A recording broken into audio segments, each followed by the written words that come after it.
Assalamualaikum warahmatullahi wabarakatuh.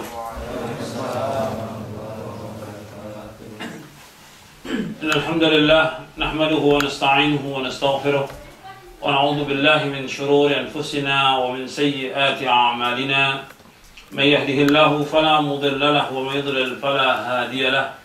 Asyhadu an la ilaha illallah wahdahu la syarika lahu wa asyhadu anna Muhammadan 'abduhu wa rasuluh. أما بعد فإن أصدق الحديث كتاب الله وخير الهدي هدي محمد صلى الله عليه وعلى آله وسلم وشر الأمور محدثاتها وكل محدثة بدعة وكل بدعة ضلالة وكل ضلالة في النار. Ayolah ikhwah, a'azakumullah. Tadi kita sudah membahas yang berkaitan tentang tauhid ar-rububiyah, kemudian tauhid al-uluhiyah. Sekarang kita masuk sedikit yang berkaitan tentang tauhid al-asma' wa sifat, tentang tauhid yang berkaitan dengan nama-nama dan sifat Allah Subhanahu wa taala. Dan pembahasan ini panjang. Saya akan sebutkan beberapa aja yang berkaitan tentang tauhid al-asma' wa sifat. Artinya Ahlus Sunnah wal Jamaah menetapkan apa-apa yang Allah dan Rasulnya SAW telah tetapkan tentang nama-nama dan sifat-sifat Allah Subhanahu wa taala, dan mensucikan Allah Subhanahu wa taala dari segala macam aib dan kekurangan, sebagaimana yang Allah sebutkan dalam kitabnya dan yang telah disebutkan oleh Rasulullah SAW di dalam hadis-hadisnya yang sahih. Dan setiap muslim dia wajib menetapkan nama-nama dan sifat Allah sebagaimana yang terdapat dalam Al-Quran dan sunnah Nabi SAW, dan tidak boleh dia mentakwil. Jadi nama-nama Allah semuanya nama-nama yang mulia yang wajib kita tetapkan, dan semua sifat-sifat Allah adalah sifat-sifat yang tinggi yang wajib kita tetapkan. Maka disebutkan oleh Syekhul Islam Ibnu Taimiyah rahimahullah, kata beliau bahwa manhaj salaf, manhaj ahlu sunnah dan para imam ahlu sunnah mengimani tentang tauhid asma' wa sifat, tentang nama-nama dan sifat Allah, dengan menetapkan apa yang Allah tetapkan atas dirinya dan telah ditetapkan oleh Rasulnya SAW baginya. Tidak boleh tahrif, artinya tidak boleh memalingkan dari makna yang sebenarnya kepada makna yang lain. Tidak boleh ta'til, artinya tidak boleh mengingkari nama-nama dan sifat Allah Ta'ala. Tidak boleh taqif, artinya tidak boleh kita menanyakan tentang bagaimana sifat Allah. Dan tidak boleh tamtsil, tidak boleh menyerupakan Allah dengan makhluknya. Ini yang wajib kita yakini tentang al-sunnah. Jadi menetapkan sifat Allah dengan tidak menyamakan Allah dengan makhluknya, mensucikan sifat Allah dengan tidak ta'til, dengan tidak mengingkari, dan menetapkan semua sifat-sifat Allah dan menafikan persamaan sifat Allah dengan makhluknya. Kalau antum mau ambil contoh ayat, yaitu ayat dalam Al-Quran di dalam surah Asy-Syura ayat 11, Allah berfirman, "Laisa kamitslihi syai'un wa huwas samiul basir." Tidak ada sesuatu pun yang sama dengan Allah, dan Allah itu Maha mendengar dan Allah itu Maha melihat. Maka dalam surah Al-Ikhlas yang dikatakan sepertiga Al-Quran, surah Al-Ikhlas itu dikatakan sepertiga Al-Quran. Apa surah Al-Ikhlas itu? Al-Ikhlas, Qul huwallahu ahad, sepertiga Al-Quran. Karena kandungan Al-Quran adalah tauhid sepertiganya, dan semua isi dari Al-Ikhlas tentang tauhid. Jadi dikatakan Al-Ikhlas karena mengikhlaskan tauhid kepada Allah saja. Qul huwallahu ahad, Allahus samad, lam yalid wa lam yulad wa lam yakul lahu kufuwan ahad. Katakan Allah itu esa. Allah tempat seluruh makhluk bergantung. Lam yalid wa lam yulad, Allah tidak melahirkan dan Allah tidak dilahirkan. Wa lam yakul lahu kufuwan ahad, dan tidak ada satupun yang sekutu bagi Allah, yang tidak ada satupun yang sama dengan Allah, tidak ada satupun yang setara dengan Allah, tidak ada satupun yang sebanding dengan Allah Taala. Maka dalam surah Asy-Syura ayat 11, "Laisa kamitslihi syai'un wa huwas samiul basir." Dalam surah 42 ayat 11. Tidak ada satupun yang sama dengan Allah Taala, dan Allah itu maha mendengar, dan Allah itu maha melihat. Makanya kita wajib menetapkan semua nama-nama dan sifat Allah. Apa yang Allah menafikan, kita wajib menafikan. Yang Allah tetapkan bahwa Allah itu esa. Qul huwallahu ahad. Wajib ditetapkan bahwa tidak ada Tuhan selain Allah SWT. La ilaha illallah. Tidak ada yang berhak diibadahi dengan benar melainkan hanya Allah SWT. Wajib ditetapkan. Allah menetapkan tentang dirinya, Allah mempunyai wajah, wajib kita tetapkan. Allah menetapkan tentang dirinya bahwa Allah bersemayam di atas arsy, Allah berada di atas langit dan di atas arsy, wajib kita tetapkan. Sebagaimana yang Allah tetapkan dalam Al-Quran. Begitu juga ditetapkan oleh Rasulullah SAW, bahwa Allah pada hari kiamat menginjak neraka, dan neraka itu mengatakan qad cukup ya Allah. Allah menetapkan bahwa langit dan bumi digenggam dengan tangan Allah. Langit dan bumi digenggam oleh Allah SWT. Wajib kita tetapkan. Tidak boleh kita artikan dengan kekuasaan. Tangan, kita artikan dengan tangan. Allah menggenggam langit dan bumi. Dan seluruh hati manusia di dua jari jemari tangan Allah. Dan Allah bolak-balikan hati itu menurut apa yang Allah kehendaki, kata Rasulullah SAW. Maka doa Nabi yang terbanyak, Ya muqallibal qulub tsabbit qalbi ala dinik. Ya muqallibal qulub tsabbit qalbi ala dinik. Ya Allah, yang membolak-balikan hati, tetapkan hatiku atas agamamu. Makanya kata Anas bin Malik, ya Rasulullah, apakah engkau ragu dengan kami? Tidak. Tetapi hati ini, seluruh hati itu di dua jari tangan Allah. Di dua jari jemari tangan Allah, yang Allah membolak-balikan hati manusia menurut yang Allah kehendaki. Maka ada orang yang iman pagi, sorenya kafir. Sore kafir, paginya iman. Atau sore dia iman, paginya kafir. Allah bolak-balikan. Makanya doa Nabi yang terbanyak, Ya muqallibal qulub tsabbit qalbi ala dinik. Ya Allah, yang bolak-balikan hati, tetapkan hatiku atas agamamu. Kita wajib tetapkan semua nama-nama Allah yang indah. Adapun yang Allah nafikan, kita wajib nafikan. Makanya di dalam ayat ini, dalam surah Asy-Syura ayat 11, Laisa kamitsli syai'un. Tidak ada sesuatu yang sama dengan Allah. Artinya merupakan bantahan kepada golongan yang menyamakan sifat-sifat Allah dengan makhluknya. Wa huwas sami'ul alim, dan Allah Maha mendengar dan melihat. Itu bantahan kepada orang-orang yang menafikan atau mengingkari sifat-sifat Allah Taala. Allah itu mempunyai sifat-sifat yang indah dan tinggi. Kita wajib tetapkan. Kalau nafikan, Allah tidak melahirkan, tidak dilahirkan, kita wajib menafikan. Karena yang mengatakan Allah tidak melahirkan dan Allah tidak dilahirkan. Allah tidak punya istri. Allah menyebutkan dalam ayat yang lain demikian. Allah juga tidak tidur dan Allah tidak ngantuk selama-lamanya. La ta'khudhuhu sinatun wala naum. Ayat kursi yang kita udah hafal itu. Allah tidak pernah disentuh oleh ngantuk selama-lamanya. Allah nggak pernah ngantuk selama-lamanya. Dan Allah tidak pernah tidur selama-lamanya. Allah nggak pernah tidur. Jadi Allah Subhanahu wa ta'ala zat yang maha mulia, maha berkuasa, maha tinggi, maha perkasa.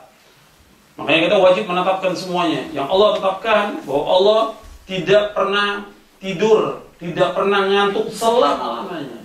Azali wa abadi. Selama-lamanya. Begitu juga Allah menafikan bahwa Allah tidak pernah lelah, nggak pernah capek. Wa ma massana min lughub. Dan kami tidak pernah capek, tidak pernah lelah selama-lamanya. Jadi Allah wajib kita tetapkan sesuai dengan apa yang Allah tetapkan. Jadi ini tentang nama-nama dan sifat-sifat Allah Subhanahu wa ta'ala. Makanya ucapan para nabi dan para rasul itu ucapan mereka, Subhana rabbika rabbil izzati amma yasifun wa salamun 'alal mursalin walhamdulillahi rabbil alamin. Subhana rabbika rabbil izzati amma yasifun. Maha suci Rabbmu, Rabb yang memperkasa dari sifat yang mereka katakan, dan selamat sejahtera bagi para rasul dan segala puji bagi Allah seluruh alam. Dalam surah As-Saffat ayat 180 sampai 182. Jadi Allah SWT dalam ayat ini mensucikan dirinya dari yang disifatkan untuknya oleh para penantang para rasul, dan melimpahkan salam sejahtera kepada para rasul karena bersihnya perkataan mereka dari hal-hal yang mengurangi dan menodai keagungan sifat Allah Subhanahu wa taala. Jadi semua sifat Allah sifat-sifat yang mulia. Kalau ada sifat yang kurang, ya kita wajib menafikan. Kalau bagi manusia itu sifat itu kurang, ya kita harus nafikan. Makanya di dalam Al-Quran semua sifat-sifat yang tercela seperti mati. Itu dinafikan bagi Allah. Kemudian sifat naum, tidur, jahal, bodoh, nisyan, lupa. Allah nggak pernah lupa selama-lamanya. Maka semua dosa manusia tercatat. Tercatat semuanya. Wa ma kana rabbuka nasiya. Dan Allah itu tidak pernah lupa. Semua dibukakan. Manusia lupa, tapi Allah tidak lupa tentang perbuatan yang dilakukan oleh manusia ini. Kemudian juga sifat ajiz, kelemahan, ketidakmampuan, itu harus dinafikan dari Allah. Sifat capek, lelah, ini juga wajib dinafikan dari Allah SWT. Ya, semua sifat-sifat yang lemah, sifat yang kurang dinafikan. Ada sifat yang bagi manusia merupakan sifat yang sempurna, tapi bagi Allah sifat yang kurang. Tidur, ngantuk, sifat yang sempurna bagi manusia, tapi bagi Allah sifat yang kurang. Menikah, sifat yang sempurna bagi manusia. Jadi orang menikah sempurna, separuh agama. Separuh agama dia sudah jaga. Kata Nabi, barang siapa yang menikah, separuh agama dia jaga, maka adalah dia jaga lagi separuh yang lain. Tapi bagi Allah, mempunyai istri, sifat yang kurang, maka harus dinafikan bagi Allah SWT. Kemudian ada juga sifat-sifat yang memang kurang bagi manusia, apalagi bagi Allah. Bagi manusia itu kurang, apalagi bagi Allah. Umpamanya sifat bakhil, pelit. Bagi manusia itu sifat yang kurang, tercela. Apalagi Allah. Allah itu karim, maka dia antara nama Allah karim. Allah itu mulia dan dermawan, maha dermawan. Sifat bakhil bagi manusia tercela, apalagi bagi Allah. Begitu. Berkhianat, menipu, apalagi bagi Allah. Bagi manusia tercela, apalagi bagi. Sifat zalim bagi manusia tercela, apalagi bagi Allah. Maka Allah tidak pernah zalim kepada hambanya. Wa ma Allah bidzalamil 'abid. Dan Allah tidak pernah berbuat zalim kepada hamba-hambanya.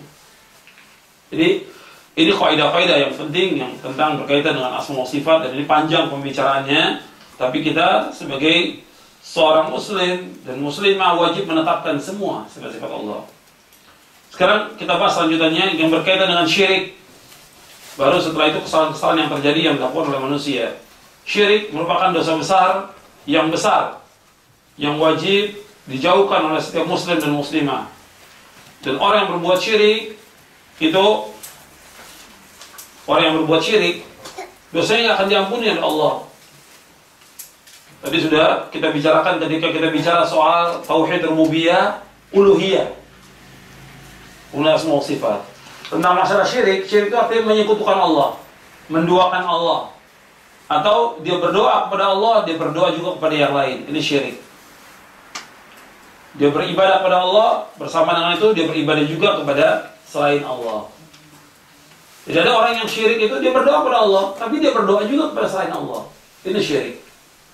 Dan Allah menyebutkan di dalam Al-Quran, Inna syirka la zulmun azim. Syirik itu kezaliman yang amat besar. Jadi semua kezaliman yang ada, yang paling besar menyekutukan Allah.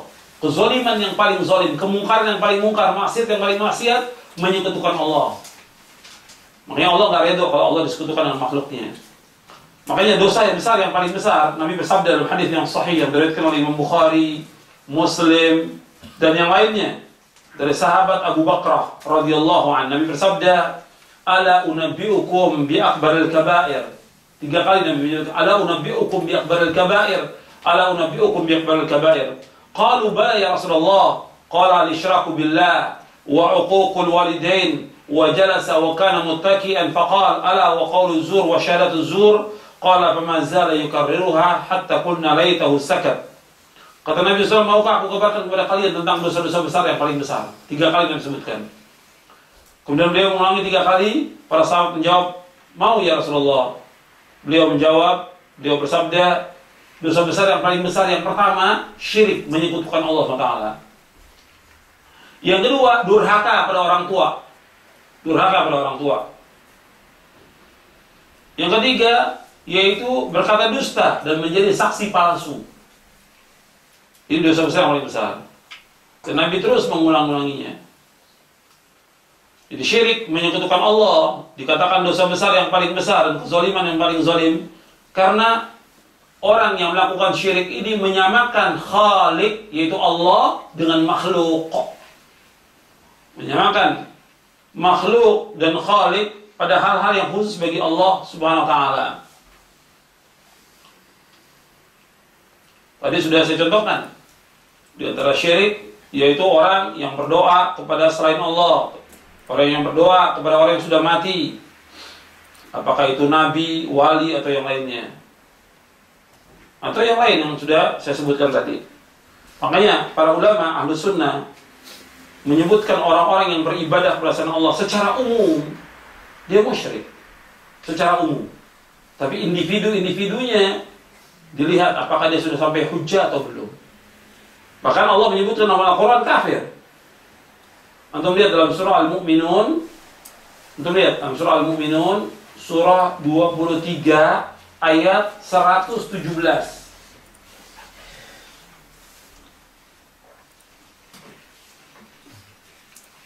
Surah Al-Mu'minun, surah 23 ayat 117. Allah berfirman, وَمَنْ يَدْعُ مَعَ اللَّهِ إِلَهًا آخَرَ لَا بُرْهَانَ لَهُ بِهِ فَإِنَّمَا حِسَابُهُ عِنْدَ رَبِّهِ إِنَّهُ لَا يُفْلِحُ الْكَافِرُونَ. Barang siapa yang beribadah atau menyembah kepada ilah yang lain selain Allah, padahal tidak ada satu bukti pun baginya tentang itu, maka perhitungannya hanya pada Rabb-Nya. Sungguh orang-orang kafir tidak akan beruntung. Allah menyebutkan dengan kafir. Orang yang berdoa kepada Allah disebut kafir. Makanya dalam kitab Ushul Tsalatsa oleh Syekh Muhammad bin Abdul Wahhab rahimahullah, kata beliau, "Man sarafa syai'an min anwa'il ibadati ila ghairi Allah fa huwa musyrikun kafir." Man sarafa, kata beliau, barang siapa yang memalingkan syai'an, sesuatu, min anwa'il ibadah, dari macam-macam ibadah, ila ghairillah, kepada selain Allah, fa huwa musyrikun kafir, maka dia musyrik kafir. Artinya secara umum demikian. Tapi langsung menuduh orangnya yang melakukan syirik langsung dia musyrik atau kafir, kita harus dakwakan dulu, sampaikan hujjah kepada dia dan sampai dia faham tentang hujjah itu, dan diajak agar dia kembali. Sekarang kita masuk kepada perusak-perusak akidah. Baru nanti tentang ancaman bagi orang-orang yang berbuat syirik, ancamannya berat. Di antara perusak-perusak akidah yang merusak tauhid, ini saya nukil dari penjelasan Syekh Wahid Abdul Salam Bali dari Kalimatun Nafi'ah fi Akhta'i Syai'ah 80 khata' fil aqidah. Dari kalimat yang bermanfaat tentang kesalahan-kesalahan yang telah menyebar di kalangan kaum muslimin. 80 khata'an fil aqidah. Jadi ada 80 kesalahan dalam akidah, cuma semuanya saya nggak bawakan, saya ringkas. Di antara perusak-perusak akidah dan kesalahan orang dalam bertauhid kepada Allah yang telah merusak akidahnya. Jadi kaum muslimin yang telah mereka melakukan perbuatan-perbuatan yang merusak akidah mereka, merusak tauhid mereka. Yaitu yang pertama istighatsah, minta tolong di saat sulit kepada selain Allah. Ini dosa besar yang paling besar. Ini syirik ini. Ya, dia minta tolong kepada jin, minta tolong kepada orang yang sudah mati. Apakah yang sudah mati itu nabi, sahabat, imam, syekh, wali, atau yang lainnya, atau kiai, atau habib, atau yang lainnya. Minta tolong kepada mereka adalah syirik akbar. Atau minta tolong kepada batu, pada pohon. Ini syirkun akbar, syirik yang paling besar. Kemudian yang kedua, ini tadi sudah saya jelaskan ini, dan ini masih banyak di kalangan kaum muslimin, mengada-adakan ritual tertentu kepada selain Allah, seperti minta bantuan kepada selain Allah, maksudnya kepada orang yang sudah mati. Kadang-kadang mereka mengalami sulit itu, minta tolong, minta bantuan kepada orang yang sudah mati. Menyembelih hewan sebagai sesembahan atau sesaji, bernazar kepada orang-orang yang sudah mati, kemudian minta syafaat kepada mereka, tawaf selain Ka'bah, mengusap-usap kuburan, ruku dan sujud kepada selain Allah. Ini semua bentuk kesalahan dan merusak akidah. Seperti nazar sudah saya jelaskan tadi. Ya, nazar harus karena Allah dan juga sesuai dengan syariat Allah. Minta syafaat kepada selain Allah nggak boleh. Hatta dia datang ke Madinah minta syafaat dari Nabi Muhammad nggak boleh. Cukup dengan kita mentauhidkan Allah SWT, mengikhlaskan ibadah, kemudian kita mengikuti sunnah Nabi SAW, melaksanakan yang wajib-wajib, melaksanakan yang sunnah, kemudian kita membaca doa sudah azan, dapat syafaat Nabi. Kata Nabi, barang siapa mendengar azan, kemudian dijawab azan, kemudian dibaca Allahumma rabba hadhihi da'wati tammah was salatil qa'imah ati Muhammadan lil wasilata wal fadilah wa ba'athu maqaman mahmudan la du'atta, kata Nabi, halat lahu syafaati yaumil qiyamah. Orang itu dapat syafaat pada hari kiamat. Jadi bukan dengan minta-minta ke kubur-kubur, bukan. Kemudian juga tawaf selain Ka'bah. Ini ada sebagian kaum muslimin yang tawaf di kuburan, tertentu ada di Indonesia. Jadi di dunia Islam ada juga yang tawaf selain dari Ka'bah, tawaf di kuburan, kuburannya Habib, kuburan Kiai. Kemudian juga mengusap-usap kuburan dengan meminta kepada mereka, bahkan kadang tanahnya juga dibawa. Seperti yang dilakukan oleh orang Syiah. Tanah di Karbala diambil oleh dia, dijadikan sebagai tempat sujud orang Syiah itu. Jadi dari akidahnya sudah beda jauh antara Islam dengan Syiah. Jadi nggak bisa disatukan selama-lamanya sampai mereka masuk ke dalam Islam, orang Syiah. Mereka juga menghalalkan mut'ah sama dengan zina, tanpa saksi, tanpa wali, tanpa segala macam. Begitu juga yang lainnya lagi, yang orang Syiah. Sholat itu mereka nggak pakai sandal, jadi cukup dengan tepuk-tepuk. Itu salahnya dia. Nggak mau salam ke kanan dengan malaikat, nggak mau. Banyak lagi kesalahan-kesalahan Syiah. Saya sebutkan itu perbedaan antara sunnah dengan Syiah, antara Islam dengan Syiah dalam buku saya Kedudukan As-Sunnah dalam Syariat Islam. Bukan as-sunnah, dalam syariat Islam saya jelaskan di sini perbedaan antara Islam dengan Syiah. Kemudian juga di antara yang lain ruku dan sujud kepada selain Allah.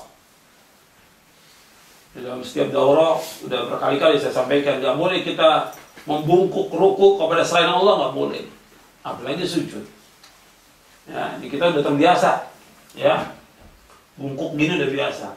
Bukan bungkuk lagi di Indonesia, sungkem. Sujud, nggak boleh dalam Islam, nggak boleh. Begini aja nggak boleh. Sahabat dari Rasulullah, bagaimana kami bertemu dengan yang lain? Apakah kami membungkukkan badan begini, atau kami cukup jabat tangan? Cukup dengan begini saja. Bungkuk-bungkuk nggak boleh. Karena hak ruku dan sujud hak Allah SWT. Maka disebutkan di dalam Al-Quran dalam surah Al-Jin, wa anna al-masajida lillahi fala tad'u ma'allahi ahada. Dan bahwasanya masjid-masjid milik Allah, maka tidak boleh mengadakan sekutu bagi Allah SWT di dalamnya. Kalimat masajid diartikan dua oleh para ulama. Yang pertama masajid artinya masjid, nggak boleh ada perbuatan syirik di dalamnya. Yang kedua masajid yaitu a'dha'us sujud, anggota sujud. Maka ruku dan sujud itu hak Allah Subhanahu wa taala. Nggak boleh orang tunduk kepada selain Allah Subhanahu wa taala. Makanya ketika ada seorang sahabat sujud kepada Nabi, marah Nabi. Kalau seandainya boleh seorang sujud kepada seorang, aku akan suruh seorang wanita sujud kepada suaminya. Karena besarnya hak suami. Kalau boleh, kata Nabi. Tapi tidak boleh seorang sujud kepada orang lain. Jadi bungkuk-bungkuk nggak boleh dalam Islam. Ini ajaran Islam. Kita merdeka, dilahirkan dalam keadaan merdeka. Nggak boleh kita membungkuk kepada selain Allah SWT. Ruku dan sujud hanya hak Allah Subhanahu wa taala. Karena berkaitan dengan tauhid. Makanya ketika di zaman Muawiyah ada seorang yang tunduk kepada komandannya, marah Muawiyah radhiyallahu anhu warda. Engkau menjadikan mereka sebagai hamba dan dia dilahirkan oleh Allah dalam keadaan merdeka. Nggak boleh. Nah, banyak orang yang seperti itu juga. Nah, dari terjadi, di kita juga terjadi. Ustadz, atau syekh, atau habib yang banyak. Yang banyak habib. Orang disuruh tunduk, suruh cium tangannya. Sudah. Disuruh cium tangannya. Kalau nggak cium, wah kualat nanti. Kobokannya diminum, ini diminum. Kalau jalan depan dia harus nunduk. Ini nggak boleh. Menjadikan manusia sebagai hamba tidak boleh. Kita merdeka lahir dari Allah SWT. Menghormati orang yang mulia bukan dengan seperti itu. Menghormati guru atau ustadz bukan dengan cara seperti itu. Dengarkan nasihatnya baik-baik, dengarkan kajiannya baik-baik, amalkan. Baik. Tapi bukan kemudian menjadikan dia sebagai hamba, nggak boleh dalam Islam. Itu ajaran Islam tuh, masya Allah, luar biasa. Diajarkan seperti itu. Bukannya orang tunduk atau ruku. Pada Nabi aja nggak boleh. Pada Nabi aja dilarang. Ketika orang mau sujud tidak boleh. Ketika bertemu untuk membungkukkan badan nggak boleh. Ya Rasulullah, gimana kalau kami ketemu antara kami dan kami? Nundukkan badan tidak, kata Nabi. Cukup dengan jabat tangan. Ucapkan assalamualaikum, jabat tangan cukup. Tapi nunduk seperti ini tidak boleh dalam Islam. Nah, jangan kita terpengaruh dengan cara-cara orang kafir. Nggak boleh kita ikut cara-cara orang kafir. Kemudian selanjutnya yang ketiga, memiliki keyakinan tertentu yang tidak ada dasarnya dari syariat Allah. Jadi ada keyakinan ini perusak akidah. Kita membahas ini tentang perusak akidah. Memiliki keyakinan tertentu yang tidak ada dasarnya dari syariat Allah. Seperti keyakinan kalau orang ada yang mati terbunuh di suatu tempat, maka ruhnya gentayangan. Masih ada itu. Atau secara umum, kalau orang meninggal, kemudian selama berapa hari itu ruhnya gentayangan dekat rumahnya. Sampai diadakan tahlilan, makan segala macam. Ini nggak benar. Ini keyakinan yang merusak akidah. Tapi ini bukan dari Islam. Keyakinan bukan dari Islam. Sebab dalam Islam, ruh apabila sudah dicabut, nggak akan kembali lagi ke dunia. Dia berada di alam barzakh. Min waraihim barzakhun ila yaumi yub'atsun. Di belakang mereka ada barzakh sampai hari dibangkitkan kata Allah. Sampai dibangkitkan. Jadi nggak ada itu ruh kembali lagi ke dunia, gentayangan di atas rumah. Nggak ada dalam Islam. Ini keyakinan dari orang-orang kafir, dari Hindu, dari Buddha, dan segala macam. Bukan dari Islam. Makanya orang dengan acara-acara yang mereka lakukan juga, yang mereka nisbatkan kepada Islam, bukan dari Islam. Seperti acara tahlilan sesudah kematian. Saya pernah tanya kepada tokoh-tokohnya, bukan orang awam, tokohnya saya tanya. Yang antum lakukan ini, tahlilan ini, ada nggak dasarnya dari Nabi? Nggak ada. Saya tanya, pernah tidak Nabi SAW mengadakan tahlilan untuk istrinya Khadijah? Pernah nggak Nabi mengadakan tahlilan untuk anaknya yang meninggal? Nabi meninggal, anaknya Zainab, Nabi masih hidup. Ruqayyah, Kulthum, Nabi masih hidup. Adapun Fatimah meninggal 6 bulan sudah wafatnya Nabi SAW. Ibrahim meninggal, Nabi nggak ada tahlilan. Sahabat yang lain yang Nabi cintai juga seperti Ja'far, seperti Hamzah, nggak ada tahlilan. Dari mana? Nggak ada dalilnya dari mana? Nggak pernah ada. Dan mereka nggak bisa buktikan. Sampai katakan, saya tanya lagi, pernah tidak Imam Syafi'i? Kamu disebut kepada Imam Syafi'i. Imam Syafi'i pernah nggak mengadakan tahlilan? Di semua kitabnya tidak pernah ada. Bahkan dalam kitab-kitab mazhab Syafi'i, bukan Imam Syafi'i, mazhab Syafi'i dikatakan bahwa tahlilan itu makruh. Ya makruh itu nggak boleh. Kalau dikatakan makruh dalam mazhab Syafi'i, haram artinya. Kok dikerjakan? Nggak ada dalam kitab.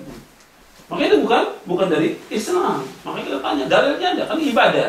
Orang kan ketika mengerjakan itu ibadah kan, untuk mendapatkan ganjaran, mendapatkan pahala, dan segala macam kan. Mana dalilnya? Setiap ibadah harus ada dalil. Nggak ada. Jadi dibuat-buat oleh mereka. Nabi bersabda, "Man ahdatsa fi amrina hadza ma laysa minhu fa huwa radd." Barang siapa mengadakan suatu cara yang dalam agama kami yang nggak ada contoh dari kami, tertolak, nggak diterima oleh Allah SWT. Hadis sahih riwayat Bukhari dan Muslim, nggak diterima. Ini keyakinan masih ada, dan ini perhatikan, nggak ada dalam Islam seperti itu. Tapi di Indonesia Karena mereka juga tidak paham, dan sebagian besar juga terpengaruh dengan orang-orang kafir, dan juga orang-orang munafik. Ada juga orang-orang yang nggak senang kepada Islam. Maka dibuatlah film-film yang menakutkan. Ya, apakah kuntilanak atau segala macam. Ini orang yang nggak senang kepada Islam. Mau ditonton lagi. Nah, bodohnya umat Islam ditonton lagi. Udah jelas, itu menakutkan. Akhirnya, tiap tidur mesti bangun dia, ketakutan. Tidur sendiri nggak mau dia. Itu akibatnya nonton yang seperti itu. Ini keyakinan yang rusak harus dihilangkan. Bukan ditonton, dijauhkan sejauh-jauhnya. Itu merusak akidah seorang muslim. Kemudian juga menakut-nakuti manusia dengan orang mati. Kan sering takut-takuti. Hati-hati loh, jangan lewat situ. Nanti dicekek. Atau yang lain, nggak boleh. Seorang muslim tidak boleh sekali-kali menakuti orang muslim lain. Tidak boleh dalam Islam. Itu ada hadisnya dalam riwayat Abu Daud. La yahillu li muslimin ayyurawi'a musliman. Tidak boleh seorang muslim menakuti orang muslim lainnya.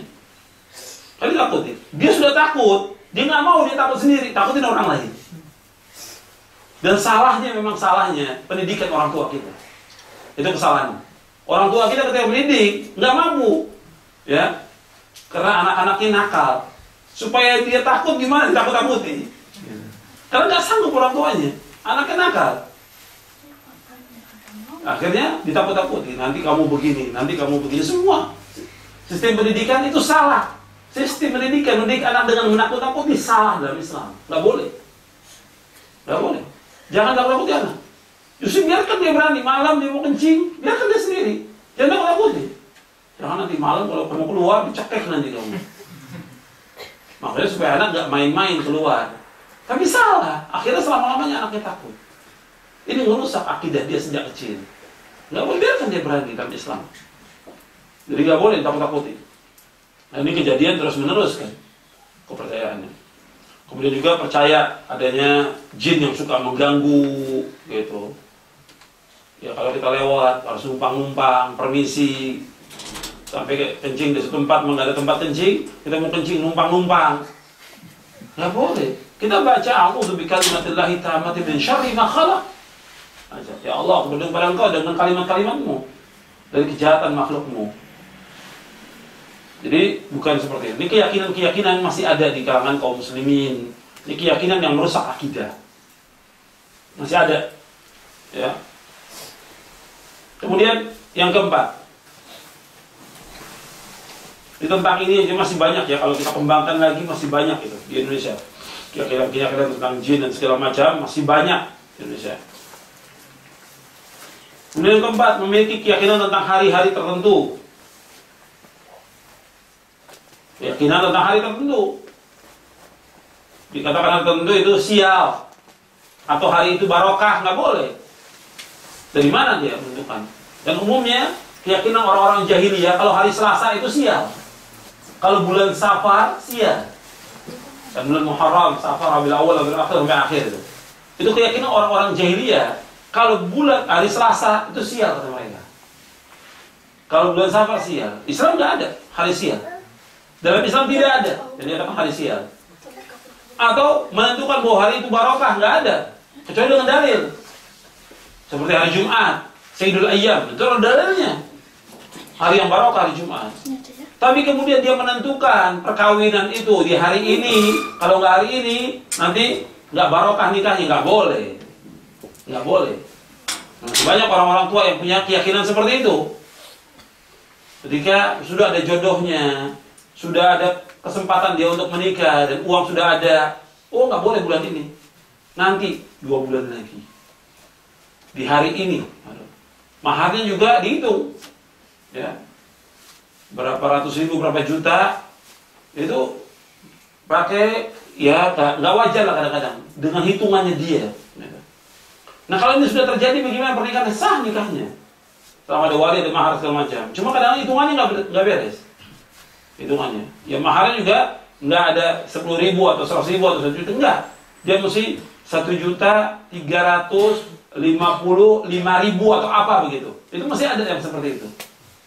Karena ada punya keyakinan. Ini nggak boleh. Kalau sudah terjadi gimana? Saya pernah tanya, gimana kalau sudah terjadi pernikahan sah nikahnya? Selama ada wali, ada saksi, sah nikahnya. Sama ada mahar. Tapi cara itu, keyakinan itu salah.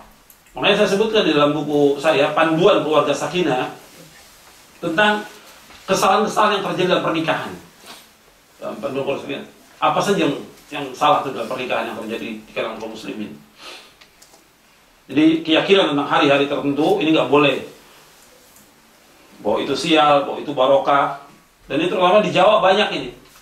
Ya, ada Jumat ini, ada Rebo ini, saya nggak paham itu. Ya, Rebo kasar, Rebo pahing, Rebo segala macam gitu. Nah, dia ada menentukan di hari-hari itu. Itu nggak dibenarkan dalam syariat Islam. Keyakinan tentang hari. Kemudian yang kelima, memiliki keyakinan yang salah tentang Nabi Muhammad sallallahu alaihi wasallam. Juga keyakinan yang merusak akidah. Keyakinan yang salah tentang Nabi Muhammad SAW. Seperti apa? Keyakinan tentang nur Nabi Muhammad yang berpindah dari tulang sulbi pada Nabi. Ini hadisnya maudhu, palsu. Hadis dhaif aja nggak bisa dijadikan hujah, apalagi palsu. Ya tulang. Artinya Nabi Muhammad SAW, cahayanya Nabi itu berpindah dari tulang sulbi para Nabi. Ini keyakinan ini nggak benar. Bukan dari Islam. Bahkan kadang-kadang mereka mengatakan bahwa Nabi itu nurun ala nur, cahaya di atas cahaya. Cahaya di atas cahaya itu Allah. Allah nurus samawati wal ard. Bahwa Allah itu cahaya di atas cahaya. Kemudian juga mempunyai keyakinan bahwa Rasulullah SAW adalah makhluk Allah yang pertama. Ini juga keyakinan yang salah. Makhluk Allah yang pertama yang Allah ciptakan dari manusia itu Adam. Itu yang pertama, bukan Rasulullah. Kemudian juga keyakinan bahwa Nabi SAW datang ketika dibacakan maulid, ya, Nabi datang, ruhnya datang. Ini keyakinan yang salah. Dan nggak ada dalam Islam itu, nggak ada. Ya perayaan maulid juga nggak ada dalam Islam. Nabi nggak pernah ngadakan, sahabat nggak ngadakan, tabi'in nggak ngadakan. Imam yang 4, Imam Hanafi, Maliki, Syafi'i, Hambali juga nggak pernah mengadakan demikian. Semua nggak ada yang mengadakan, kecuali orang-orang Syiah yang pertama kali mengadakan itu pada abad ke-4 Hijriah. Nah, kemudian dibaca oleh kaum muslimin, kemudian ruhnya datang bahwa setiap baca itu mesti ruhnya Nabi datang. Semua orang suruh berdiri. Mungkin antum pernah ngalami seperti itu. Nah, dalam Islam nggak ada itu, keyakinan yang salah. Dan yang lainnya lagi, keyakinan tentang Nabi Muhammad sallallahu alaihi wasallam. Kemudian yang keenam, ini keyakinan yang merusak ini. Yang keenam, memiliki keyakinan tentang benda-benda tertentu tanpa dalil. Ya, seperti keyakinan bahwa batu-batu tertentu itu batu keramat. Masih ada di Indonesia dan banyak kepercayaan tentang batu. Ya, sama juga kepercayaan mereka tentang pohon. Ya, pohon tertentu mengandung barokah, selamat, seperti pohon beringin. Ini keyakinan yang syirik gitu. Atau batu, punya batu keramat, batu cincin. Itu sampai dijual batu cincin. Ini bisa mendatangkan barokah batu cincin ini. Ini syirik. Bisa dituliskan. Iya, pohon keramat, jimat. Kemudian ada tali penolak bala, ada gelang, atau yang lain lagi. Yang mereka katakan bisa mendatangkan manfaat, bisa menolak bahaya. Ini semuanya syirik, yakin ini. Dan orang-orang yang menggantungkan jimat, kemudian juga tangkal-tangkal, ini masuk syirik. Nabi bersabda dalam hadis yang sahih, "Inna ruqa wa tamaima wa tiwalata syirkun." Sesungguhnya ruqyah, jimat-jimat, tangkal-tangkal syirik, kata Nabi. Maka ketika ada seorang sahabat yang dia pakai gelang, kata Nabi, untuk apa gelang ini? Ya untuk menolak bahaya. Kata Nabi, la yaziduka illa wahnan. Tidak menambah kamu kecuali kelemahan. Orang yang pakai benda-benda tertentu, apakah itu jimat, apakah gelang tertentu untuk menolak bala, orang itu lemah. Gak punya kekuatan sama sekali, lemah. Atau untuk umpamanya supaya dia gak mempan untuk dibacok, orang itu lemah. Lemah. Dia harus yakin bahwa yang mendatangkan manfaat, menolak bahayanya Allah Ta'ala. Maka orang-orang seperti itu orang-orang yang penakut, dan orang itu adalah orang-orang yang lemah dalam Islam. Maka dia tambah lemah dengan keyakinannya dia kepada benda-benda itu. Justru dia jadi orang yang penakut. Kalau dia pakai gelang, gelangnya ketinggalan, dia nggak pakai hari itu. Wah, takutnya luar biasa. Keluar rumah, was-was terus, jangan ada yang mukul dari belakang ini. Mesti seperti itu.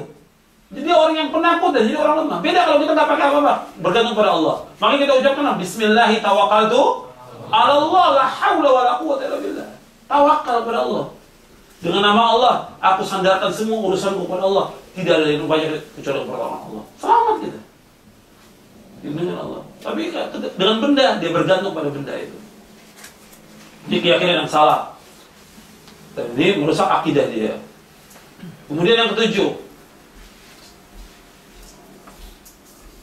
memiliki keyakinan tentang organ-organ makhluk tanpa dalil. Ya, memiliki keyakinan tentang organ-organ makhluk tanpa dalil. Seperti yang berkaitan dengan plasenta, ari-ari.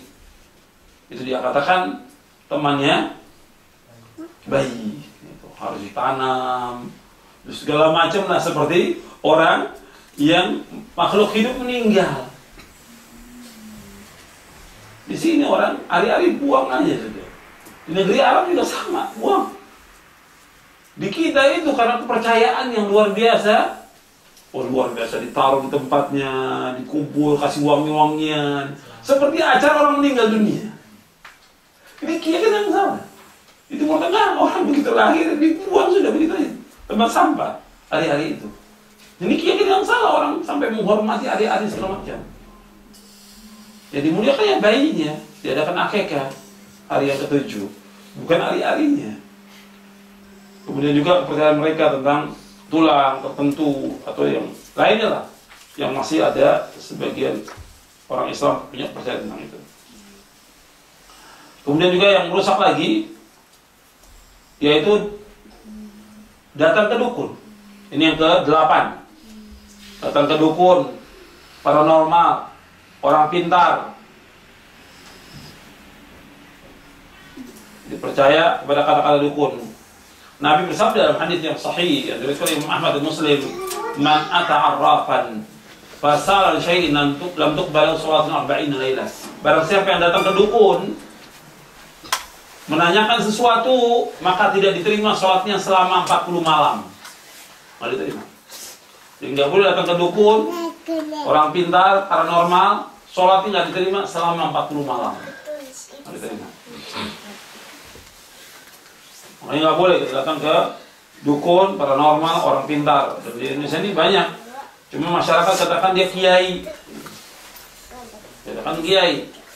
Sudah jelas dia dukun, paranormal, tapi kepercayaan itu masih kuat sekali masyarakat. Kemudian juga yang ke-9, memiliki keyakinan yang salah tentang benda-benda langit.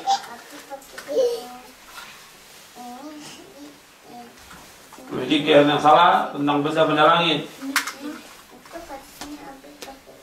Meyakini tentang matahari, bintang, kemudian juga kadang-kadang meramal nasib ya, dengan bintang-bintang tertentu. Ini orang bodoh. Bagaimana nasibnya dia diatur oleh bintang? Yang ngatur nasibnya dia Allah SWT. Sampai ditulis lagi bintangnya. Apa bintangnya? Aquarius, Pisces atau yang lainnya. Dia orang bodoh. Bodoh. Kenapa bodoh? Dia kenapa percaya pada bintang itu? Bahwa dia mendatangkan kebaikan, mendatangkan manfaat, barokah dengan bintang-bintang itu. Yang mendatangkan manfaat hanya Allah, yang menambahnya Allah. Sampai ada orang yang percaya dengan bintang itu, ketika bulan tertentu yang memang bulannya bahaya, nggak keluar dia, sampai nggak mau kerja. Dia bodoh kan? Padahal yang menentukan nasib dia Allah, bukan bintang itu. Masa benda-benda itu bisa menentukan nasibnya orang? Allah yang menentukan nasib manusia, baik dan buruknya. Kemudian juga punya keyakinan tentang apa? Tentang turunnya hujan. Dinisbatkan turunnya hujan, perjalanan jahiliyah. Turunnya hujan itu karena bintang ini. Turunnya hujan karena bintang ini. Dan nanti juga diajarkan di sekolah bahwa turunnya hujan karena apa? Karena kuatnya panas. Kemudian karena panas yang kuat, nanti mereka ini akan menguap, benda itu akan panas menguap, kemudian turun hujan. Ini keyakinan yang salah dari orang-orang yang menafikan tentang adanya Allah. Kalau seorang muslim meyakini bahwa turunnya hujan Allah yang turunkan, nggak ada kaitan dengan panas, nggak ada kaitan dengan dingin. Di Bogor dingin tiap hari hujan, nggak ada kaitan dengan panas, nggak ada kaitan dengan dingin. Kalau Allah kehendaki turun hujan, turun hujan. Tapi di kita masih punya kepercayaan tertentu. Apakah itu bintang, apakah dengan panasnya matahari atau yang lain. Nggak boleh menisbatkan bintang, menisbatkan turunnya hujan kepada bintang, tidak boleh. Ini termasuk kufur nikmat. Kufur nikmat. Karena hujan merupakan nikmat, nggak boleh dinisbatkan kepada apapun juga. Termasuk juga kepercayaan tentang adanya pawang hujan. Karena bisa nggak ada pawang hujan. Bagaimana rahmat Allah yang sangat luas dia bisa tahan? Makanya ketika ada orang mengatakan ada Ustaz pawang hujan, saya tanya, itu pawang bisa nggak menahan air kencingnya? Kok nahan hujan? Bisa nggak dia tahan air kencingnya sendiri? Ya kan bisa dia. Kasih minum seember. Bisa nggak dia nahan air kencingnya? Gimana nahan hujan? Akalnya bisa terima, gimana syariat? Jadi itu nggak ada. Yang dalam Islam itu nggak ada. Karena orang ketika ada perayaan, perkawinan segala macam panggil pawang. Ada lagi yang aneh kepercayaan apa? Cabai dan bawang bisa menahan hujan. Coba akal yang waras. Cabai, bawang bisa menahan hujan. Masih banyak yang bisa seperti itu. Ditaruh di depan rumah supaya nggak hujan. Taruh bawang, tahu? Ditaruh cabai merah. Ini kepercayaan masih banyak di Indonesia. Dan itu nggak ada. Keyakinan yang merusak akidah karena menafikan rahmat Allah yang sangat luas. Nabi aja ketika ada seorang yang datang pada Nabi waktu khutbah Jumat, ya Rasulullah, kering sudah, pohon-pohonan sudah kering, jalan terputus, kendaraan banyak, onta-onta banyak yang mati, himar, keledai banyak yang mati. Doakan agar onta. Nabi berdoa agar diturunkan hujan. Setelah Nabi berdoa selesai, turun hujan. Pekan berikutnya lagi datang, ya Rasulullah banjir. Rasulullah tidak menahan hujan.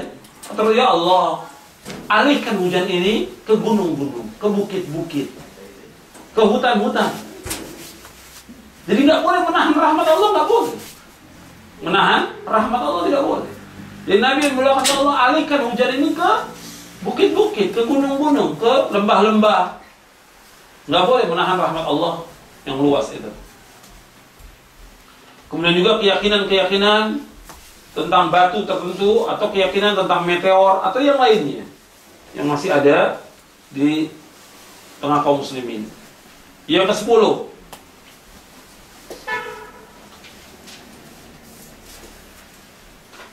keyakinan-keyakinan yang salah seputar kehidupan rumah tangga. Seperti keyakinan kalau ada benda yang pecah di rumah, gelas pecah, oh berarti itu membawa kepada kejelekan, kesialan. Itu masih ada. Makanya kadang-kadang orang tua itu ketika gelas pecah itu, waduh marahnya luar biasa. Ini kesalahan. Gelas pecah takdir Allah. Yang penting anaknya nggak luka. Mesti seperti itu. Hatta pecahin satu lusin nggak ada masalah, bisa diganti. Tapi anak dicubitin, disabet, dipukul, zalim. Karena sebuah gelas. Itu terjadi kan, orang-orang tua seperti itu. Karena punya keyakinan yang salah. Kalau ada benda yang pecah, berarti rumah tangga ini sial. Sehingga ketika ada benda yang jatuh, pecah piring, gitu. Ya piring nggak begitu mahal. Cuma piring jatuh, pecah, anaknya dipukul habis-habisan. Dalam Islam nggak boleh. Seperti itu. Sudah. Qadarallah wa masyafa'al. Piring ini bisa kita beli lagi selusin atau 2 lusin. Tapi anak dijaga, dididik. Karena itu takdir. Kemudian juga kalau dia punya anak, seperti keyakinan orang-orang jahiliyah, kalau punya anak perempuan sial berarti. Orang jahiliyah, kalau dia punya anak perempuan sial. Dan itu Allah kabarkan dalam Al-Quran. Kalau dikabarkan bapaknya bahwa istrinya melahirkan anak perempuan, tiba-tiba mukanya itu hitam kata Allah. Wa idza busyira 'alum bil untha dhalla wajhu muswaddan wa huwa kadhib. Kata Allah. Dan apabila dikabarkan mereka bahwa istrinya melahirkan anak perempuan, maka tiba-tiba mereka mukanya hitam dan marah murka. Karena anggapan mereka orang jahiliyah bahwa anak perempuan membawa sial. Ini nggak boleh. Ini keyakinan masih ada. Ini merusak akidah. Merusak akidah. Juga keyakinan juga kalau punya anak lebih dari 2 berarti nggak cukup, maka diharuskan KB. Ini juga keyakinan yang rusak. Masih banyak. Pokoknya 2 aja cukup, laki perempuan sama saja. Berarti kalau lebih dari 2, 3, berarti nggak cukup nanti. Ini keyakinan yang salah, nggak boleh. Justru Nabi menganjurkan kaum muslimin banyak anak. Semakin banyak anaknya semakin barokah. Banyak anak, karena aku akan berbangga dengan banyaknya umat pada hari kiamat, kata Rasulullah. Dianjurkan untuk banyak anak, bukan membatasi kelahiran. Makanya fatwa para ulama ahli sunnah tentang membatasi kelahiran, hukumnya haram. Membatasi kelahiran, tapi hukumnya haram dalam Islam. Nggak boleh. Kemudian juga anggapan sial kalau ada padam, ketika ada seorang datang ke rumah, lampunya padam, ini berarti sial. Itu masih ada kepercayaan seperti itu. Kemudian juga keyakinan tentang gunting, peniti, ya, itu masih apa yang antum ketahui tentang gunting dan peniti? Terutama waktu gerhana itu. Kemudian tentang menyapu rumah, punya keyakinan kalau menyapu rumah di malam hari itu nanti keluarganya fakir miskin nantinya. Itu masih ada keyakinan seperti itu. Dan masih banyak lagi yang lain keyakinan yang terjadi dalam rumah tangga yang masih dilakukan oleh kaum muslimin. Kemudian di antara yang merusak akidah lagi yaitu memperingati perayaan-perayaan yang bukan dari Islam. Ya. Seperti peringatan kemarin itu Asyura, tahun baru Islam, atau 10 Muharram, yang dianjurkan kita puasa tanggal 9 dan 10 Muharram. Lalu merayakannya, Nabi nggak pernah merayakan. Umar yang memulai penanggalan Hijriyah pun nggak ada perayaan-perayaan apa saja, nggak ada. Perayaan dalam Islam cuma 2, Idul Fitri dan Idul Adha. Di kita itu hampir ada perayaan setiap bulan, ya, hampir ada. Dan mengikuti siapa perayaan itu? Ya, itu orang kafir. Ya, ada peringatan hari ibu, hari anak, hari apa lagi itu. Macam-macam lah, ulang tahun, tahun baru, perayaan yang lainnya lah. Yang dari Islam juga banyak yang dirayakan yang bukan dari Islam. Seperti peringatan tahun baru Islam, perayaan Maulid Nabi, Isra Mi'raj, Nuzulul Quran, itu juga tidak ada dari Rasulullah dan tidak ada dari sahabat. Kemudian yang ke-12, bersumpah dengan selain nama Allah, bersumpah dengan nama Nabi, bersumpah dengan nama malaikat, bersumpah dengan nama syekh, guru, atau dengan nama Ka'bah, ini nggak boleh.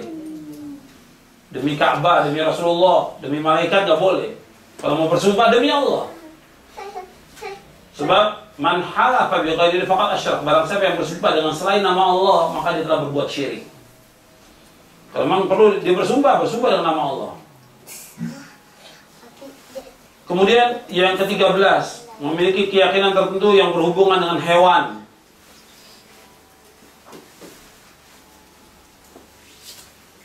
Ya, ini banyak keyakinan tentang musang, tentang burung gagak, tentang apa saja yang dianggap sial. Burung hantu atau burung gagak, kalau dia berbunyi berarti itu sial, berarti ada yang mati di rumahnya. Atau yang lainnya. Atau kucing mati, berarti sial. Kalau orang kucing ketabrak, ya wajar dia nggak lihat bawa mobil ketabrak, ya nggak akan membawa sial. Ya disingkirkan supaya tidak ditabrak oleh yang lain lagi, terinjak oleh yang lain lagi. Atau ular lewat dianggap sial. Ini masih ada di kita itu kepercayaan seperti itu. Kemudian yang ke-14, mengucapkan perkataan tentang Allah tanpa ilmu juga termasuk perusak akidah. Mengucapkan perkataan tentang Allah tanpa ilmu seperti apa? Seperti Allah di mana-mana, nggak boleh. Nggak boleh. Atau Allah ada di hati, nggak boleh. Dia harus yakin dengan seyakin-yakinnya bahwa Allah ada di atas arsy, di atas langit. Dan arsy itu keyakinan setiap mukmin dan mukminah. Karena itu dari Nabi SAW. Nggak boleh meyakini yang lain. Jadi Allah berada di atas langit dan arsy. Nggak boleh mengatakan Allah di mana-mana. Kalau Allah di mana-mana, berarti Allah ada di tempat yang bersih, tempat yang kotor. Nggak boleh. Yang mengatakan Allah di atas langit dan atas hanya Allah yang mengatakan demikian. Dan juga Nabi Muhammad SAW mengatakan demikian. Atau mengucapkan, ya Allah, mengapa engkau cabut nyawa kekasihku? Nggak boleh. Ya, kekasihnya meninggal, kenapa engkau cabut ya Allah? Ini takdir, ajal. Nggak bisa dirubah. Sesaat, nggak bisa dimajukan, nggak bisa dimundurkan. Atau dia husnudzon kepada Allah, ya Allah, kenapa engkau timpakan musibah kepada saya? Nggak boleh. Kenapa saya terus yang kena musibah ya Allah, yang lain kok nggak kena? Nggak boleh. Ini keyakinan yang merusak, nggak boleh. Dia wajib meyakini dan seyakin-yakinnya apa yang Allah timpakan buat dia itu yang terbaik buat dia. Yang terbaik buat dia. Dan manusia kalau berkaitan dengan takdir, dia mengeluh di saat terkena yang buruk aja. Ketika yang baik, nggak pernah ya Allah, alhamdulillah saya dapat gaji, alhamdulillah ini enggak. Giliran susah, gaji nggak keluar, Allah ini tegak benar ini kan. Kok disalahkan Allah? Nggak boleh. Dia harus husnudzon kepada Allah SWT. Kok kenapa saya yang sakit? Kenapa anak saya yang sakit? Kenapa istri saya yang sakit? Kok yang lain tidak? Nggak boleh. Kenapa anak saya meninggal? Yang lain kok tidak? Kenapa saya kena musibah? Yang lain tidak? Nggak boleh. Apa yang Allah takdirkan buat kita itu yang terbaik buat kita. Apa yang Allah takdirkan buat kita itu yang terbaik buat kita. Yang kita harus introspeksi pada diri kita. Mungkin musibah timbang kepada kita karena banyak dosa dan maksiat yang kita lakukan. Yang itu harus kita introspeksi. Dan semua yang takdirkan Allah baik buat kita. Ya kemarin sudah saya jelaskan. Nabi Muhammad SAW karena makomnya tinggi diberikan ujian berat. Berat ujiannya, cobaannya berat. Padahal kasih Allah Nabi Muhammad. Habibullah wa Khalilullah dikasih cobaan berat. Ya Allah bisa saja menghancurkan musuh-musuh itu dalam sekejap. Tapi begitulah Allah memberikan cobaan dan ujian kepada hambanya agar dia tambah dekat dengan Allah, tambah berdoa kepada Allah, tambah meminta kepada Allah, tambah tadaruk, dan hilang ujubnya dia dan sombongnya dia hilang dengan musibah-musibah itu. Hikmahnya banyak, ribuan hikmah. Dengan dari musibah itu ribuan hikmah. Cuma banyak orang nggak paham. Makanya Al-Imam Ibnu Qayyim menyebutkan dalam segala macam musibah dan yang lainnya itu ada ribuan hikmah yang manusia tidak tahu. Cuma sedikit yang dia tahu. Disebutkan oleh Imam Ibnu Qayyim. Makanya nggak boleh kita suudzon kepada Allah, tidak boleh. Barang siapa yang meninggal dunia dalam keadaan husnudzon kepada Allah, Allah akan ampunkan dosanya. Maka harus husnudzon kepada Allah. Kemudian yang ke-15 di antara yang merusak akidah, lebih mengutamakan cara atau petunjuk orang kafir dari cara orang muslim. Seperti menjadikan orang-orang Yahudi atau Nasrani sebagai pemimpin,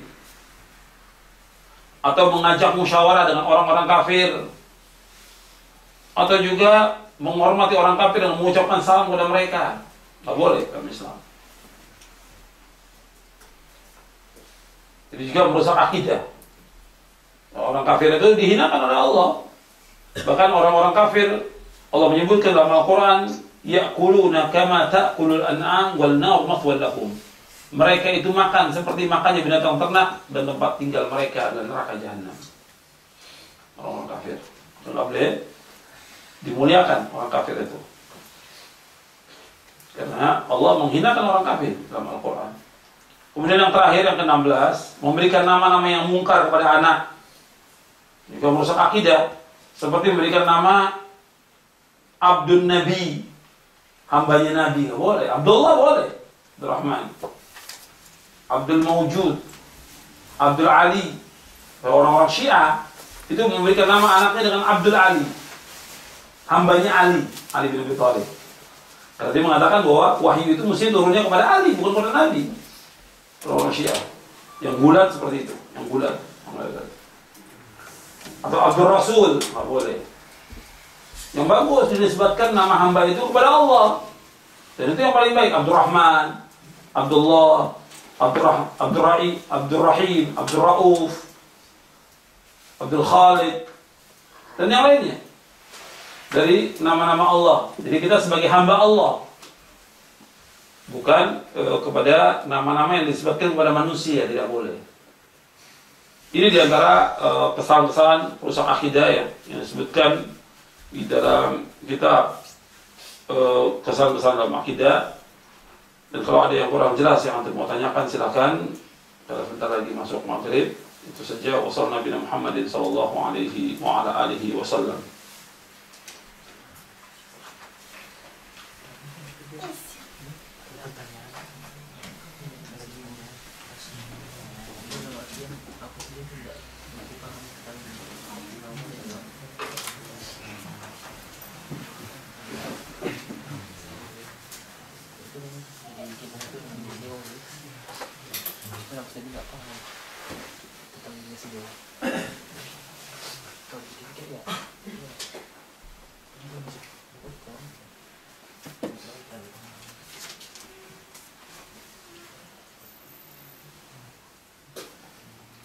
Tadi disebutkan tentang percaya yang berkaitan dengan benda langit. Bagaimana kalau boleh dengan perakiraan cuaca? Ya, para ulama membolehkan. Ada itu cuma perakiraan aja, belum tentu juga benar terjadi. Bukan berkaitan dengan meramal nasib atau yang lainnya. Itu kan digunakan dan pakai alat. Kadang-kadang benar, kadang-kadang tidak.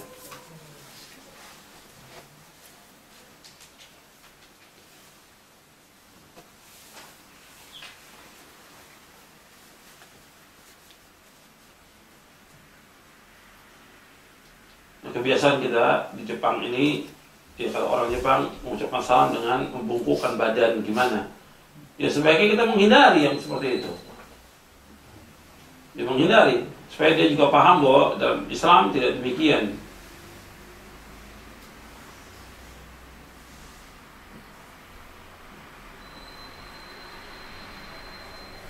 Ya tadi sudah saya sebutkan kepercayaan atau keyakinan, tidak usah disebutkan lagi di daerah saya, karena ini belum merata di mana-mana keyakinan seperti ini di masyarakat.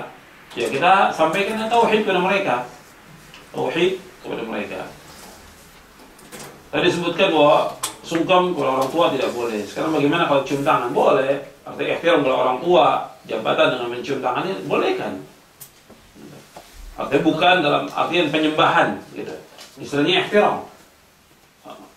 Memuliakan orang tua, menghormati, tapi tidak dengan menundukkan badan dan tidak juga dengan sujud atau sungkem. Tentang mengusap-usap kubur yang disebutkan, ada orang yang mengusap kubur sama juga dengan mengusap bagian-bagian Ka'bah. Bagian Ka'bah itu hanya dua yang boleh diusap, Rukun Yamani dengan Hajar Aswad. Nah, bagian Ka'bah yang lain dengan tabaruk mencari barokah nggak boleh. Usap yang dimaksud dengan kuburan ini dia mencari barokah. Diusap-usap kuburan-kuburan, apakah itu wali atau kiai atau yang lain, dengan alasan dengan tabaruk mencari barokah. Habis diusap tanah itu diusapkan ke mukanya supaya barokah, ke badannya, dan tanahnya disimpan. Ini nggak boleh. Ini keyakinan-keyakinan yang merusak akidah.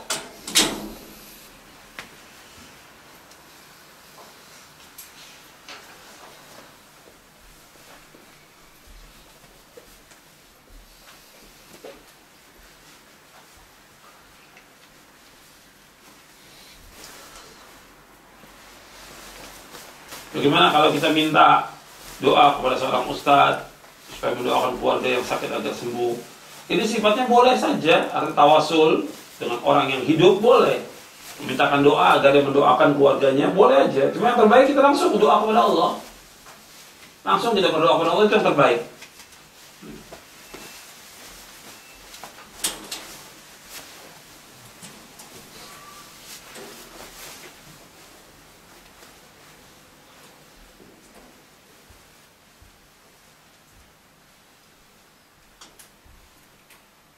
Ini pertanyaan tentang nama-nama panjang ini ya, saya nggak jawab pertanyaan tentang nama. Sebab namanya macam-macam di kita itu macam-macam. Ya punya nama. Ada yang kecuali kalau nama-nama yang udah jelas ya bukan dari Islam. Kalau namanya Ali boleh, nggak ada masalah. Ali Saifuddin umpamanya, ya boleh aja, nggak ada masalah. Cuma yang jadi masalah kadang-kadang orang menamakan nama anaknya Jahim. Jahim itu neraka. Jahiman.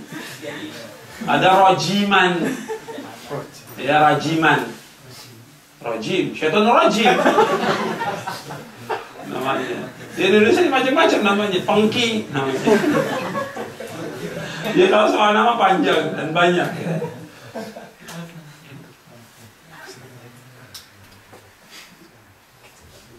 Bagaimana kalau orang sekitar kita itu dia melakukan ritual-ritual yang menyalahi syariat, ya kita dakwakan dengan cara yang baik kepada mereka. Dakwakan dengan cara yang baik. Memang kadang-kadang agak sulit karena ada kebiasaan yang bertahun-tahun mereka lakukan, bahkan puluhan tahun. Kebiasaan yang melanggar syariat. Ya kita dakwakan. Atau sifatnya kita bertanya pada mereka. Seperti tadi yang disebutkan di sini gimana soal bertahlilan. Ya tanyakan kepada kiainya, kepada ustadznya. Ada nggak Nabi melakukan? Ada nggak sahabat melakukan? Ada nggak tabi'in melakukan? Ada nggak Imam Syafi'i melakukan? Imam Syafi'i nggak pernah melakukan demikian tahlilan itu. Itu aja. Jadi jangan langsung kita katakan itu bid'ah. Ya nggak mereka nggak bisa terima. Tanya dalilnya mana ini? Adakan cara seperti ini. Pada hakikatnya kalau kita lihat mereka yang diinginkan oleh mereka itu pada hakikatnya bukan mendoakan, ya makannya itu. Coba tahlilan nggak ada makanan, mau mereka. Berkatnya itu yang mereka cari. Maka mereka berjuang segala macam, ya berkatnya yang dicari oleh mereka. Yang paling besar kan berkatnya ustadznya. Ya. Begitu juga kalau sholat jenazah kan. Mereka kalau sholat jenazah supaya didoakan harus kasih amplop. Dan bisa nggak dari amplop. Tapi di masyarakat kasihan. Sudah orang miskin, fakir, habis sholat kasih amplop. Yang paling besar amplopnya ustadznya. Ini nggak benar dalam Islam. Seperti itu. Nggak ada dalam Islam tuh. Kamu doakan karena Allah SWT. Ikhlas. Makanya apabila seorang muslim meninggal dunia didoakan 40 orang, maka diterima syafaatnya oleh Allah SWT. Dengan syarat tidak berbuat syirik kepada Allah. Dan dia dapat ganjaran. Orang menyalatkan dapat ganjaran 1 qirat. 1 qirat itu ganjarannya seperti gunung yang besar. Kenapa harus dikasih amplop? Itu. Kemudian juga ketika dia tahlilan dikasih makanan. Kasihan orang sudah meninggal dunia, susah, sulit, kemudian suruh masak lagi. Dan nggak cukup sehari lagi. 3 hari, 7 hari, 40 hari, 100 hari. Akhirnya gimana? Orang jadi tambah miskin. Dijual semuanya. Akan menzalimi orang lain. Itu menunjukkan bahwa bukan dari Islam. Islam nggak pernah mengajarkan seperti itu. Ada pertanyaan, bagaimana sikap kita terhadap beberapa kasus? Ada seorang muslim atau muslimah menikah dengan orang Jepang dengan tujuan untuk mengislamkan atau mendakwakan Islam kepada mereka. Apakah syarat ini benar? Ya kalau masalah nikah merupakan jodoh ya, yang Allah sudah takdirkan jodohnya. Tapi yang perlu diingat, bahwa ini sudah ditakdirkan oleh Allah Taala. Tapi yang paling penting, yang antum harus perhatikan, bahwa nikah yang terbaik kalau umpamanya orang Jepang, dia nikah dengan orang Jepang itu lebih cocok, gitu. Lebih banyak mendakwakan dakwah kepada orang-orang Jepang. Tapi ketika dia nikah dengan orang Indonesia, itu ada juga sebagian yang tidak bisa dibawa pulang untuk ke Indonesia. Akhirnya yang ada cerai, menjadi korban anak, Kalau sebagiannya ada juga yang memang betah, dia bisa. Kadang-kadang juga nggak bisa dia untuk komunikasi dengan keluarga kita. Nah, terjadilah pemutusan silaturahmi. Jadi kita melihat kepada maslahat dan mafsadah. Artinya ini jodoh sudah Allah tentukan. Dia menikah, bagus untuk menikah daripada dia berzina. Cuma juga dipikirkan, yang akhwat-akhwat juga banyak yang belum menikah dari Indonesia. Kenapa itu nggak pilih yang orang Indonesia? Kenapa ya dipilih orang Jepang? Gitu. Yang juga dalam rangka mempererat silaturahmi. mempererat persaudaraan, dan juga dakwah kepada keluarga kita. Di sana juga banyak teman-teman kita dan saudara-saudara kita yang belum tersentuh dengan dakwah. Mungkin dengan kita menikah dengan yang muslimah, yang taat kepada Allah SWT, kita bisa juga mendakwakan orang tua kita untuk masuk ke dalam Islam, atau juga mengajak mereka memahami tentang Islam yang benar. Tapi ketika orang Jepang dari komunikasi bahasanya sudah berbeda, kadang-kadang juga keluarga nggak setuju. Sebagian besar nggak setuju keluarga. Akhirnya putus hubungan dengan keluarga kita. Jadi itu juga harus dipikirkan antara maslahat dan mafsadah. Nikahnya nggak ada masalah daripada jatuh dalam perbuatan zina, tapi dilihat masalah dan mafsadah. Teman-teman kita atau akhwat-akhwat yang muslimah, yang multazim, yang konsekuen dengan Islam ini, banyak yang belum nikah. Itu aja dinikahkan. Ada pun orang Jepang, yang laki-laki yang Jepang, ya kita carikan supaya dia jodoh dengan perempuan yang dari Jepang juga, artinya muslim dengan muslimah Jepang. Itu yang terbaik. Dia bisa juga dakwahkan di sini, berkembang. Jadi kemudian kalau orang belasan, ya kita untuk mendakwakan teman-teman yang di Jepang. Ketika dia mendakwakan juga nggak nyebar. Kadang-kadang juga ada sendiri yang si laki yang nikahi juga nggak ngerti agama. Gimana mau ngajarkan istrinya? Nggak ngerti agama sama sekali. Gimana ngajarkan istrinya? Akhirnya istri tetap dengan ajarannya, dia Islam betul, KTP seperti kita banyak kaum muslimin KTP, tapi juga nggak berkembang. Untuk orang tua juga dia nggak dakwahkan, tetap dalam kekafirannya. Untuk family juga dia nggak dakwahkan. Maka beda dari komunikasi bahasa juga sudah beda, dan juga dari keislaman juga banyak yang tidak senang. Kemudian yang terakhir, bagaimana kita memotivasi supaya tetap stabil dalam menjalankan ibadah kepada Allah Subhanahu wa taala. Ya, kita harus memohon kepada Allah agar kita tetap diberikan hidayah oleh Allah dan istiqomah. Ya, pertama kali ikhwan fillah jazakumullah, tetap menuntut ilmu, jangan tinggal. Menuntut ilmu itu jangan tinggal. Kemudian laksanakan yang wajib-wajib dan yang sunnah-sunnah. Di antara untuk stabilnya kita dalam kita istiqomah dalam kita beribadah kepada Allah, yang pertama itu tetap kita berdoa kepada Allah. Yang kedua, melaksanakan yang wajib-wajib. Yang ketiga, cari teman-teman yang baik. Kalau teman itu punya pengaruh kepada agama seseorang, baik dan buruknya, cari teman-teman yang baik, yang soleh, yang taat. Kemudian juga yang penting lagi untuk jangan tinggalkan untuk melakukan zikir dan juga tanya kepada ustadz-ustadz tentang problem yang ada. Jangan jalan sendiri. Kadang-kadang kita salah. Dengan kita duduk sesaat bersama orang yang soleh, akan tambah iman kita.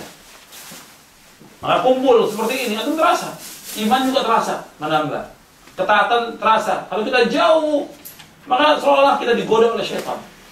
Makanya kumpul itu dengan teman-teman, minta nasihat dengan ustaz, itu manfaat besar. Jadi cari teman yang baik. Di samping doa, di samping juga kita menuntut ilmu, laksanakan yang wajib-wajib, yang sunnah-sunnah. Kemudian juga kita cari teman-teman yang baik dan juga bertanya kepada ustaz, minta nasihat. Itu saja. Mudah-mudahan yang sedikitnya bermanfaat. Insyaallah besok kita lanjutkan lagi yang berkaitan dengan akidah dan manhaj. Mudah-mudahan bermanfaat. Wassalamualaikum warahmatullahi wabarakatuh. Subhanakallahumma bihamdik, asyhadu an la ilaha illa anta astaghfiruka wa atubu ilaik. Assalamualaikum warahmatullahi wabarakatuh.